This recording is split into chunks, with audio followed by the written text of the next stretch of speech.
எந்த மாதிரி தீர்ப்பு கடுமையான தீர்ப்பு வழங்கணும்னு காவல்துறை தீர்ப்பை நம்ம முன்கூட்டியே கணிச்சு சொல்ல முடியாது. பாபர் மசூதிக்கு எப்படி தீர்ப்பு வரும்னே தெரியாம என்ன தீர்ப்பு வந்தாலும் அப்படியே ஏற்க வேண்டும்னு சொன்னாங்கல்ல எல்லாரும், அது மாதிரி இதை சொல்லிட்டு இருக்க முடியாது.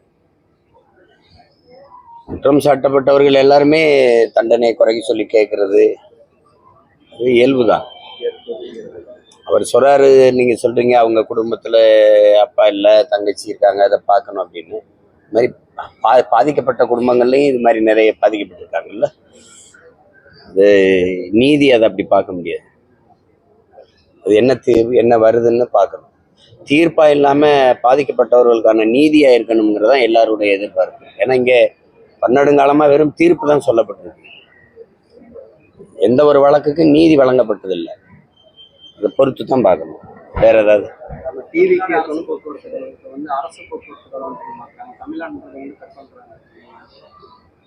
அதை நாங்கள் தொடர்ச்சியா கேள்வி கேட்டுட்டு தான் இருக்கோம். அதுல என்ன இருக்கு? தமிழ்நாட்டு அரசு தானே அது, அதே எடுக்கணும். எந்த அரசு அது? அதான் எந்த அரசு? அப்போ தமிழ்நாடு அரசு தானே. தமிழ்நாடு அரசு போக்குவரத்து தானே, அப்படித்தானே இருந்துச்சு. அதே அரசு போக்குவரத்துன்னு மாற்றணும். அதுதான் அந்த தமிழ்நாடுன்னு சொல்றதுக்கு அவ்வளவு அவமானமா இருக்கு அவங்களுக்கு. அதுல என்ன இருக்கு? அந்த 3 எழுத்து அது தமிழ்நாடு அரசு. அந்த தமிழ்நாடுன்னு சேர்க்கறதுல என்ன இருக்கு? அது எடுக்கக்கூடாது, எழுதணும். அவ்வளவு வெறுப்பா இருக்குது. இது தமிழ்நாடுன்னு சொல்றதுக்கு தமிழ்னு சொல்றதுக்கு அவ்வளவு வெறுப்பா இருக்கு. அரசுனா எந்த அரசுன்னு எடுத்துக்கிறது? கேரளா அரசா, கர்நாடக அரசா?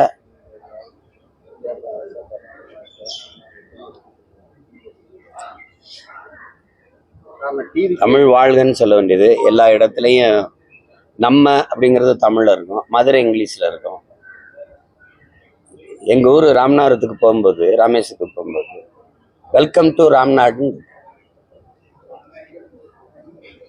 எங்க நாங்க இங்கிலாந்துக்குள்ள போறோமா?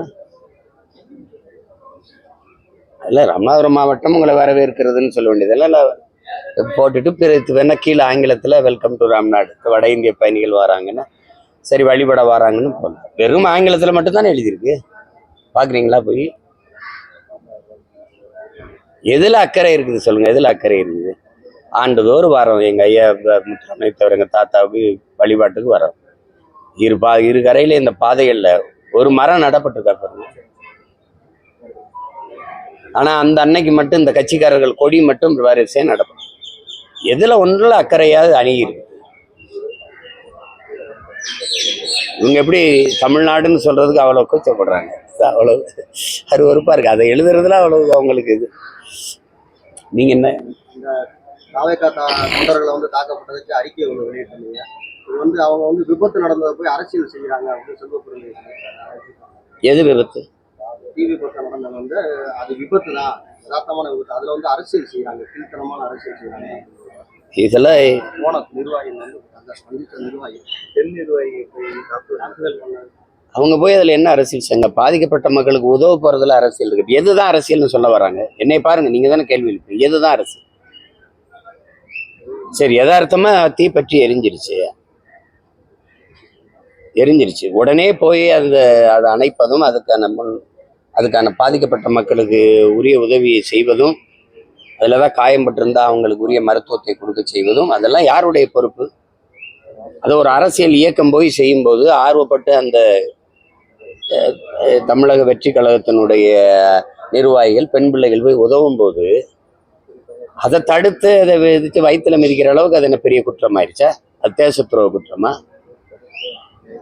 முதல்ல இந்த தலைவர்கள் இதுல போய் அரசியல் செய்யறாங்க, இதையெல்லாம் அரசியலாக்குறாங்க, இதையெல்லாம் அரசியலா பேசுறாங்க அப்படின்னு பேசுற தலைவர்கள் எது அரசியல்னு ஒரு பட்டியலை வெளியிட்டீங்கன்னா நாங்க அதை மட்டும் பேசிட்டு போறோம்.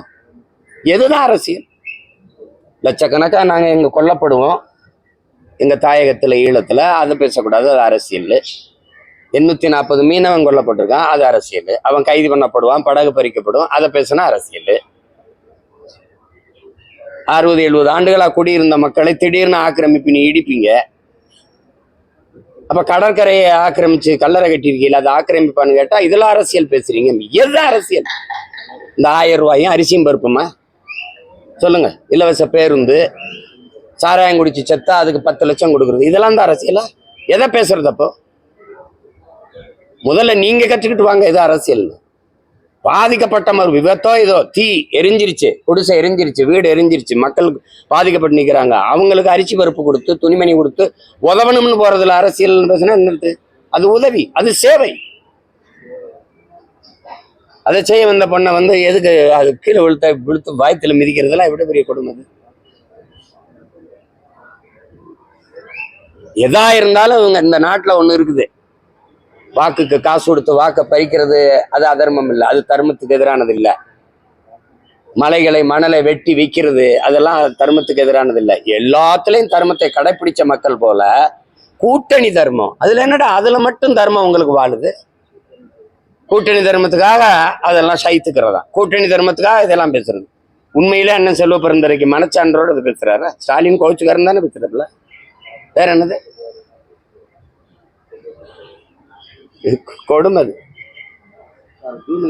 இதே தம்பி விஜயோட காங்கிரஸ் கூட்டணி அப்படி பேசவில்ல. கட்டாய கல்வி கொள்கை, இலவச கல்வி மத்திய அரசு கொண்டு வந்துச்சு. நிதி ஒதுக்காதனால மாணவர்கள் பாதிக்கப்படுறாங்க. நீங்க அதுக்கு தான் போனீங்க, இருங்க போனீங்கள கேட்டு கையை பிடிச்சி இப்படி இப்படி அப்ப பேசி மாட்டு தரகர்கள் கை பிடிச்சி பேசுவாங்கல்ல, பார்த்திருக்கீங்களா? மாட்டு தரகர்கள் கை பிடிச்சி சிரிக்காதீங்க, துண்டை மேலே போட்டு பிடிப்பாங்க, அப்படிதானே பேசிருந்தீங்க. அப்ப இந்த நிதியை பத்தி பேசாம எதுக்கு பண்ணீங்க? 3 நிதி ஆய்வு கூட்டத்துக்கு போகாத முதல்வர் இந்த வாட்டி போனவர், அதை இங்க மறுபடியும் போயிட்டே இருக்கிறீங்க. உரிய எல்லா வரியும் கட்டிட்டு உரிய நிதியை தேவையான நேரத்தில் பேரிடர் காலத்தில் தேவையான நிதியை பெற்றுப்பெற முடியாது. எதுக்கு ஒரு அதிகாரம்? ஒரு துணிவு ஆண்மை இருந்தா என்ன சொல்லியிருக்கணும்? எனக்கு உரிய நேரத்தை வரியை தர மாட்டேங்கிற, நீதியை தர மாட்டேங்கிற, உனக்கு எதுக்கு என் மண்ணில இருந்து வரி கட்டணும்னு சொல்ல முடியாதா? வெள்ளக்காரங்காலத்துல தான் வரி கூட இயக்கமா இவங்க ஆட்சியில சொல்ல முடியாதா? அப்படி மக்களுக்காக ஒரு முடிவெடுத்தா மொத்த நாடும் மக்கள் அவர் பின்னாடி நிக்காத சொல்லுவாரா? மறுபடியும் ஒரு ஈடி வரும், அவ்வளவுதானே. அப்புறம் ஓடி வாரேன் மோடின்னு போவீங்க, எவ்வளவுதானே. சபை இது ஒரு பேச்சு, வயிற்றுல வாயில அடிச்சுட்டு புலம்புறதுக்கு அதிகாரம் கொடுத்தது உங்களுக்கு. எங்களுக்கு நிதி தரல, நாங்க என்ன செய்யறது அப்படின்னு அதை நான் சொல்லலாம். இத்தனை கோடி மக்களின் பிரதிநிதித்துவப்பட்டு இவ்வளவு பெரிய அதிகாரத்தை வச்சுக்கிட்டு நாட்டின் முதலமைச்சராக இருந்துகிட்டு இதை பேசக்கூடாதுல்ல. எங்களுக்கு நிதி தரல, நாங்க என்ன செய்யறது அப்படின்னு. இந்த 1000 ரூபா கொடுக்கறதுக்கு இந்த இதுக்கெல்லாம் காசு கொடுக்கறதுக்கு எங்க இருந்து வருது?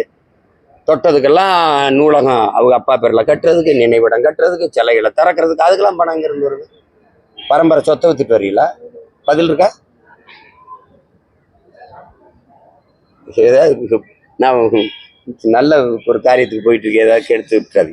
சொல்லுங்க, வேற ஏதாவது. ஜூன் 22 மதுரையில் நடக்கிற முருகன் மாநாட்டுக்கு அழைப்பு கொடுப்பாங்க. அது அந்த நேரத்துல எனக்கு என்ன வேலைன்றதுல நான் அதுல வேற போராட்டம் வச்சிருக்கேன். ஆடு மாடுகளினுடைய மாநாடு வச்சிருக்கேன் இதே மதுரையில், அதுல பங்கேற்கேன். அந்த ஆந்திரா முதல்வர், துணை முதல்வரோட தமிழ்நாடு வரையை எப்படி பாத்தீங்க? அடுத்தடுத்து ஒரு அரசியல் நிகழ்ச்சியில அவரோட வரி எப்படி? அவங்க தம்பி பவன் கல்யாண் அவர் பிஜேபியோட கூட்டணி வச்சிருக்கிறாரு. அது இங்க இருக்கிற பாரதிய ஜனதா கட்சி தலைவர்கள் அவரை அது துணை முதல்வராக இருக்கனால, பெரிய தலைவர் முதல்வராக இருக்கலாம், இல்லை சந்திரபாபு நாயுடு அழைக்க சிக்கலா இருந்திருக்கலாம், அதனால இவரை அழைச்சிருக்கலாம். ஒரு புகழ்பெற்ற திரைக்கலைஞர் அதோட துணை முதல்வராக இருக்கிறாரு, அவரை வர சொல்லி அழைச்சி பங்கேற்க வச்சிருக்கலாம். அதை போய் நம்ம பேசிக்க வேண்டியதில்லை, அதுல என்ன இருக்குது? நிறைய தமிழ்நாட்டு சம்பந்தமான பிரச்சனைகளை கையில் எடுப்போம், ஜனசேனா கட்சி உறுதியா நிற்போம் அப்படின்ற மாதிரி பிரச்சனையே அவங்கதான். தமிழ்நாட்டுக்கு என்ன பிரச்சனை சொல்லுங்க, ஒரு தடவை பேசி முடிவு. ஒரு கேள்வி, தமிழ்நாட்டுக்கு இருக்கிற பிரச்சனைகளுக்கெல்லாம் காரணம் யாரும் முதல்ல முடிவு? தினந்தோறும் பல ஆயிரக்கணக்கான பிரச்சனைகளை இந்த மாநிலத்தின் முதலமைச்சர் தம்பி என்னை கேளுங்க, சட்டசபைக்குள்ள 1 லட்சம் 3 ஆண்டுகள்ல 1 லட்சம் போராட்டங்களுக்கு அனுமதி கொடுத்திருக்கிறோம்னு சொல்லியிருக்காரா இல்லையா? ஆமாவா இல்லையா சொல்லுங்க, சொல்லியிருக்காருல்ல. அப்ப 1 லட்சம் போராட்டங்களை மக்களுக்குள்ள திணிச்சது அந்த பிரச்சனைகளை கையளித்தது 1 லட்சம் போராட்டங்களை நாங்க அனுமதி கொடுத்திருக்கோம்னு சொல்றதுல பெருமையா கேவலமா சிறுமையா? 1 லட்சம் பிரச்சனை 3 ஆண்டுகள்ல மக்களுக்கு கொடுத்துட்டு அது நல்லாட்சின்னு சொல்றது வெக்கமா இல்ல உங்களுக்கு? எல்லா பிரச்சனைகளையும் தீர்த்திருக்கோம்னு சொல்லணும். 1 லட்சம் பிரச்சனைக்கு போராட விட்டுருக்கோம்னா அதுல எந்த போராட்டத்துக்கு விட்டீங்க?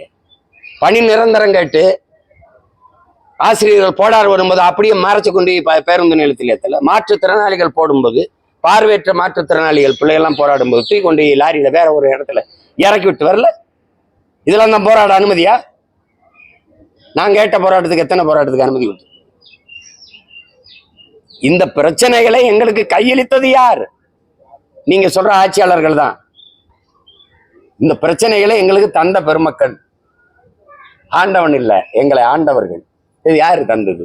அப்புறம் நாங்க அதெல்லாம் தீப்போம் அப்படின்னா சரி, முதல்ல இலங்கை சிறையில் இருக்கிற எங்க மீனவர்லாம் மொத்தமா வெளியிட சொல்லுது. எனக்கு கடலுக்குள்ள மீன் பிடிக்கிற உரிமை இருக்கா இல்லையா, அதுக்கு ஒரு முடிவு பண்ணி சொல்லுங்க. காவிரியில தமிழர்களுக்கென்று உரிய நதிநீர் பங்கீடு கிடைக்குமா கிடைக்காது, அதுக்கு முடிவு இருக்கா? அதை பேச முடியுமா? கொடுங்கன்னு பாரதிய ஜனதா சொன்னா அடுத்த வாட்டி மறுபடியும் காங்கிரஸ் ஜெயிக்கும். குடுன்னு இங்க இருக்கிற காங்கிரஸ் சொன்னா அங்க மறுபடியும் பிஜேபி ஜெயிக்கும். ஒரு தேர்தல் அற்ப வெற்றிக்காக பதவிக்காக ஒரு தேசிய இனத்தின் உரிமையை சாகடிச்ச நீங்க, நாங்கெல்லாம் எங்களை பார்த்தா அப்படி இப்படி கைகட்டி நின்று பதில் சொல்றதுனால கேனப்பை மக்கள்னு தெரியுதா? அது ஒரு காலம். வரலாறு, வீழ்ச்சி, எழுச்சி எல்லாத்தையும் படிச்சு எங்க பாருங்க, 500 ஆண்டுகளுக்கு மேல எங்கள் இனம் தூக்கி வந்த வலியை சுமந்து நிக்கிற பிள்ளைகள். சும்மா இந்த கேட்கிற கேள்விக்கு ஒருத்தட்ட பதில் இருக்கா? இத்தனை பிரச்சனைகள். நீட்டு, சரி, நீட்டை கொண்டு வந்தது யாரு? சரி, ஜிஎஸ்டி, இந்த வரியை கணக்கு சுமக்க முடியாத வரிச்சுமை எங்க மக்கள் மேல திணிச்சது யாரு? சரி, இந்த வரியை எடுத்துட்டு போற என்னவா நலத்திட்டமா மக்களுக்கு திருப்பி வருது பதில்?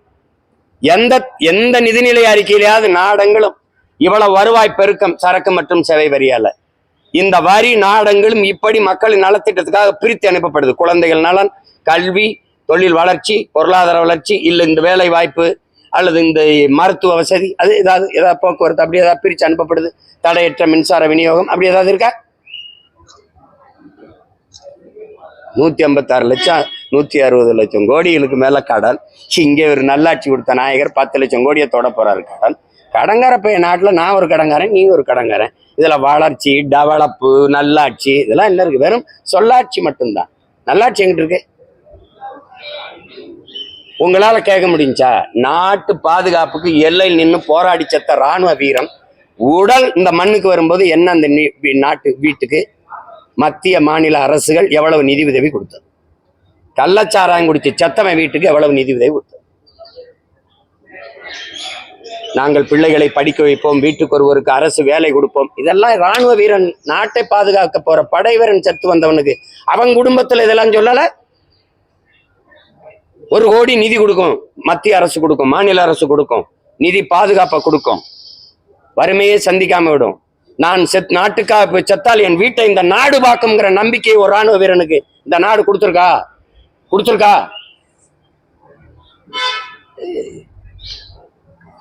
கால கொடுமை. வேற எதுவும் கேள்வி வச்சிருக்கீங்களா இல்லையா?